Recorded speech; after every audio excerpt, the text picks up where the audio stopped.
Nous fêtons donc cette grande fête, cette solennité de l'Immaculée Conception de la Vierge Marie. C'est après l'Assomption certainement la plus grande fête mariale. L'Immaculée Conception, donc je vous rappelle quelques petites certitudes de foi sur ce grand mystère. Nous ne fêtons pas la virginité de Marie, parfois on peut faire un peu la confusion. Là, nous fêtons la conception de Marie. Quand ses parents, Anne et Joachim, que nous fêtons à la fin du mois de juillet, le 26 juillet, se sont unis par des voies tout à fait naturelles, elle a été conçue de façon immaculée. C'est-à-dire que son âme a été conçue immaculée. Donc nous fêtons, nous célébrons la merveille de Dieu, la plus grande des merveilles en fait, que Dieu a faites sur cette terre. On dit que Marie est le fruit le plus excellent de la rédemption. C'est-à-dire que le travail le plus abouti, le plus réussi de Dieu sur cette terre, c'est elle. Donc ce n'est pas la création du monde visible, invisible, etc. Ce n'est pas les prophètes, ce n'est pas tout ce qu'on a connu dans l'Ancien Testament. Non, le sommet de l'art de Dieu, le sommet de sa création, ce qu'il a fait de mieux, c'est elle. Et c'est une femme. C'est la personne humaine la plus belle aux yeux de Dieu. Je vous rappelle que Jésus n'est pas une personne humaine, j'espère ne décevoir personne ici. Jésus est une personne divine qui a pris une nature humaine. Donc pour ceux qui se disaient, il est quand même gonflé parce que Jésus c'est encore mieux que Marie, non, c'est normal, parce que Jésus est une personne divine. Par contre, Marie donc, est la seule personne humaine qui a autant d'excellence et de sainteté en elle.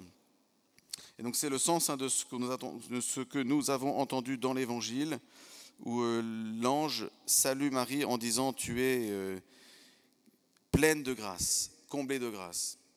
Kekaritomene pour les amateurs de grec. Ça fait toujours bien de lancer un petit mot en grec comme ça. Je ne parle pas grec. Kekaritomene, ça veut dire pleine de grâce. C'est-à-dire qu'il n'y a rien en elle qui n'a pas raison de grâce. Tout ce qu'il y a en Marie, c'est de la grâce. Elle est plénitude de grâce. Elle n'est pas la source de la grâce. La source de la grâce, c'est Jésus. Lui, on dit qu'il est plein de grâce et de vérité, comme le dit le prologue de Saint Jean, au verset 14. Mais ça, on l'appelle lui plein de grâce et de vérité au sens où il est la source de cette grâce. Marie, elle n'est pas la source de la grâce. Elle est le récipiendaire de la grâce. Elle a tout reçu de Dieu. Tout ce qu'elle est, c'est en fonction de Dieu. C'est pour ça qu'on la compare à la lune. Le soleil étant le Christ, Dieu, Marie est la lune. Non pas qu'elle soit dans la lune, mais Marie réfléchit toute la lumière du soleil. Donc tout ce qu'elle est, elle le reçoit d'un autre. Ça, c'est déjà une première grâce qu'on peut demander au Seigneur durant cette fête de l'Immaculée Conception. C'est d'accepter qu'en fait, que le meilleur qu'il y a en moi, ça ne vient pas de moi. C'est compliqué, ça. On a plutôt tendance à croire quand même que ça vient de moi, quand même. Marie, non. Marie, elle, c'est toute son existence, tout son être, elle le doit à quelqu'un d'autre. C'est un peu le pendant de Jean-Baptiste. Vous savez, Jean-Baptiste, il dit, mais moi, je ne suis pas le Messie, quoi. Il faut que je diminue et que lui grandisse. Jean-Baptiste a compris que tout ce qu'il est, toute sa vie, tout son ministère, toute son existence n'a de sens qu'en fonction d'un autre, de celui qui pointe le Verbe de Dieu. Alors Marie, elle a vécu ça à fond. Alors cette plénitude de grâce, c'est vraiment le grand signe de la générosité de Dieu dans ce monde. Et je trouve que cette fête de l'Immaculée Conception version Covid nous aide à entrer peut-être un peu plus dans l'espérance et revenir peut-être un peu plus à l'essentiel de ce que nous fêtons. On appelle ça la fête des Lumières à Lyon. Bon, oui, mais c'est la fête de la lumière du Christ surtout, qui du coup va se concrétiser par ces petites lumières que nous mettons sur nos fenêtres. Mais la fête que nous célébrons aujourd'hui, c'est que le Christ n'a pas voulu garder pour lui sa lumière, il l'a donnée à sa mère. Il y a un théologien de l'époque médiévale, Don Scott, un Écossais. Il y a des bonnes choses qui peuvent venir du Nord chez les Écossais. Et il dit, Dieu a voulu s'incarner pour avoir la chance et le privilège d'avoir une mère. Parce que comme Dieu, il n'est pas de mère, et il s'est dit, il manque quelque chose, j'ai envie d'avoir une maman. Et il s'est incarné en vue en vue de son incarnation, il s'est préparé une mère. Derrière un fils, il y a toujours une grande mère, voyez. Derrière le Christ, le Fils du Dieu vivant, eh bien, il y a la beauté de cette mère qui nous est donnée, qui s'est préparée. Quand Dieu veut entrer en nous, il prépare sa venue. Il n'est pas venu comme ça tout d'un coup, il a préparé sa venue. Alors, la lointaine préparation, c'est tout l'Ancien Testament, mais la préparation la plus immédiate, c'est sa mère. Voyez. Alors, cette fête de l'Immaculée Conception, durant ce temps difficile de pandémie, nous aide à voir que Dieu peut faire des choses incroyables dans un monde qui a du mal à croire et dans un monde qui est dans les ténèbres. Voyez. L'Immaculée Conception, ce n'est pas un mystère qu'on contemple en se disant dis donc, il y a vraiment de la chance. Et pour nous, pas de chance, mais il y en a une qui a eu tiré le gros lot, et c'est vraiment tant mieux pour elle. Non. En fait, ce que la Vierge Marie a reçu, elle l'a reçu par avance, mais nous le recevrons après. Alors on a reçu déjà les promesses au baptême, mais c'est le sens de la deuxième lecture. En fait, quand saint Paul dit, il a voulu se créer son Église sainte et immaculée en sa présence. Alors Marie est la réalisation la plus aboutie, mais nous, c'est ce que nous vivrons un jour. Donc nous ne fêtons pas un mystère qui nous est complètement étranger, comme on va regarder une belle tapisserie en disant c'est beau, mais que voulez-vous, c'est tant mieux pour elle. Non, le mystère de Marie, c'est le nôtre. Sauf que Jésus s'est dit, il faut que je leur montre par avance ce qui va se passer pour tout le monde après. Comme un signe d'espérance. Vous voyez, la lumière dans ce monde obscurci nous est donnée par Marie. Marie est vraiment la réponse d'espérance où le Christ nous dit, mais en fait c'est possible. Regardez mon projet, je vous montre mon projet. Et ça, c'est pas simplement un projet, c'est pas un projet idéal dans mes rêves. C'est la réalité. Marie, c'est du réel. Elle a vraiment existé. Son âme a vraiment été conçue de manière immaculée. Elle a véritablement vécu sans péché. Nous croyons que Marie n'a commis aucun péché personnel et n'a été porteuse d'aucun péché, ni personnel, ni originel. Elle est née sans la tâche du péché originel, parce que nous naissons tous marqués de ce fichu péché des origines, dont nous ne sommes pas personnellement responsables, mais n'empêche que nous naissons tous marqués de ça. Saint Césaire d'Arles, dans le sud de la France, plusieurs siècles, disait une phrase assez cash, que Jean-Paul II a reprise souvent. Nous naissons tous temples du diable. Et par le baptême, nous devenons tous des temples du Saint-Esprit. Vous voyez, alors Marie n'est pas née dans cette condition. Elle a été préservée par avance, en bénéficiant par avance du sacrifice que son fils fera plus tard sur la croix. Elle a vraiment vécu de façon unique et en avance ce que nous recevons tous à profusion après, de façon très forte dans le sacrement du baptême. Vous voyez. Alors, l'Immaculée Conception, on peut en vivre nous aussi, au sens où tous ces jaillissements de grâce, tous ces élans que vous avez, vous voyez, des élans de foi, des élans de charité, des élans d'espérance, ces grands projets que vous avez, et quand vous êtes tombé amoureux, par exemple, ou amoureuse, vous aviez un regard immaculé sur l'autre, j'espère. Il y a quelque chose une profusion gratuite, sans mélange au début. Alors après, ça se tasse un peu. Et justement, l'amour est fait pour être repurifié, puis le Seigneur nous donne sa grâce. Mais ça nous donne un peu des élans d'Immaculée Conception, vous voyez. Pensez à votre conversion ou votre reconversion. Pensez à l'effusion de l'Esprit que vous avez reçue ou à celle que vous allez demander si vous ne l'avez pas encore reçue. Vous voyez, tous ces moments où le Seigneur a fait irruption dans votre vie et a déversé sa grâce. Sans mélange, vous voyez.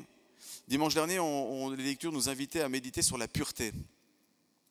La pureté, ce n'est pas d'abord quelque chose de moral. Ça passe aussi par ça. Mais plus profondément, c'est ce qui est sans mélange. Le pur, c'est ce qui n'a pas le cœur double. C'est ce qui n'a pas le cœur mélangé, vous voyez. Donc la purification, au-delà de la question morale, c'est la grâce d'avoir un cœur complètement donné, un cœur à fond, Alors Marie, elle était à fond. Elle était à fond au sens où il n'y avait pas de trace d'autre chose, il n'y avait pas d'ambiguïté, il n'y avait pas de demi-mesure, il n'y avait pas de calcul, il n'y avait pas de oui, mais, vous voyez. Quand elle a dit oui, eh ben, tout le processus de conception et d'enfantement est allé jusqu'au bout. Elle ne s'est pas arrêtée à mi-course. Donc vraiment, la fête de l'Immaculée Conception, c'est une occasion pour nous de demander la grâce au Seigneur, de faire mémoire de tous ces moments de conception immaculée en nous. Vous voyez, ces jaillissements généreux de la grâce, ces moments entiers où vous n'avez pas le cœur double, torturé, ombragé, blessé, vous voyez, par des mauvaises intentions, par un cœur amer. Ça, c'est possible. En fait, l'Immaculée Conception nous montre que c'est possible d'avoir un cœur purifié, de retrouver un cœur tout entier pour Dieu. Voyez. Alors dans ce temps difficile dans lequel nous sommes, eh ben, l'Immaculée Conception, elle a l'audace de nous dire c'est possible en fait d'espérer à fond. C'est possible d'être heureux. C'est possible d'avoir le cœur tout entier donné à son épouse, à son époux, à ses enfants, dans son ministère, dans la charité envers les autres. Vous voyez, il y a une espèce d'innocence qui peut nous être redonnée. Cette innocence qu'il y avait dans le cœur de Marie, eh bien, elle peut nous être donnée à chacun d'entre nous. C'est pour ça que la fête de l'Immaculée Conception, c'est tout sauf une belle vitrine qu'on va contempler en disant c'est bien pour elle, mais pas pour moi. En fait, non. L'Immaculée Conception, c'est l'anticipation de choses dont on peut vivre déjà ici-bas. Voyez, déjà ici-bas. Alors, on va demander la grâce au Seigneur durant cette messe, que le Seigneur conçoive des choses immaculées en nous. Oui, que ce qui s'est passé pour Marie, alors de façon parfaite évidemment, sans accident, sans retour, sans changement, nous puissions en vivre nous aussi. Voyez. La joie d'un cœur réconcilié. Les néophytes, les catéchumènes, envient ça. Ce sont des gens qui sont en processus de devenir des Immaculées Conceptions. Voyez. Quand vous allez vous confesser, boum, vous ressortez tel des Immaculées Conceptions. Bon, quelques minutes après, c'est peut-être un peu moins vrai, mais c'est pas grave. Vous voyez, ces élans de charité que vous avez, un pardon donné, vous recevez la grâce d'un pardon. Vous avez de la rancœur contre quelqu'un, il vous a fait du mal. Ça fait longtemps que ça macère au fond de la cave. Vous voyez, le Seigneur peut faire irruption dans votre vie, comme il l'a fait pour Marie, et vous donner une grâce de pardon tout neuf. Vous revoyez les yeux, vous revoyez la personne avec des yeux blancs comme neige, quoi. Vous voyez, un élan d'espérance, vous êtes tenté d'être désespéré, ce qui fait vraiment la fortune du diable. Eh ben, la Vierge Marie qui fait fuir le diable, elle peut vous redonner un élan d'espérance nouveau. Voyez. Il ne faut pas avoir peur de cette irruption que Dieu fait dans votre vie. Voyez. Il peut faire toute chose nouvelle comme ça. Ça prend du temps à se développer, et la Vierge Marie aussi a dû grandir, et j'allais dire s'accoutumer avec cette Immaculée Conception. Ça ne doit quand même pas toujours être... voyez, mais être Immaculée Conception, ce n'est pas forcément simple en fait. Hein. Et parfois on peut s'imaginer qu'une vie sans péché est lassante et ennuyeuse. Voyez. Et des gens, une fois, qui m'ont dit, mais au ciel, ça va être un peu nul, quoi. Parce qu'on ne peut pas pécher. C'est vrai que le péché, il y a un côté sympa à pécher. Hein. Faut reconnaître quand même. Il y a des choses on aime. Vous voyez, la médisance, on aime, quoi. Non, mais c'est vrai. Et la calomnie, c'est encore... vous voyez, ou la vengeance. Il m'a fait du mal, paf, je vais lui... Alors après, c'est plus dur, par contre. Hein. On est content sur le coup, mais après, quand ça descend au fond de l'ésophage et de l'estomac, c'est plus compliqué. Mais en fait, une vie sans péché, c'est pas embêtant. Vous voyez. Une vie sans péché, la vie sans péché de Marie, c'était une vie toute tournée vers le service. C'est une vie qui s'est donnée de la peine, comme dit saint Paul. Il salue parfois la charité des gens qui se donnent de la peine. Marie s'est donnée de la peine. D'ailleurs, juste après l'Annonciation, elle part en visitation, visiter sa cousine. Donc on va demander la grâce au Seigneur d'envier une vie sans péché, et c'est possible, pas totalement ici-bas, mais on peut s'y habituer. Le péché peut progressivement quitter nos vies, et de retrouver une fraîcheur originelle en demandant au Seigneur de susciter en nous des conceptions immaculées.